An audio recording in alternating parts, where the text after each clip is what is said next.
Hello guys, in this video I am going to show you how to set the selection color in the Avenza Maps application. But first I just want to mention, don't forget to subscribe to my channel, because at 10,000 subscribers I am going to show you my whole YouTube revenue statistics and growth strategy, as well as how to make money online. Let's jump into it.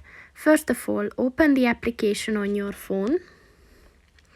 And then click on the settings button at the bottom of the page on the right. And then at the settings section, click on the display button. And within this section, look for the selection color button and click on that. And as you can see, these are the color options that you can choose from. So just click on the one that you want to use and it is set. So that's pretty much it for this video, guys. See you in the next one. Goodbye.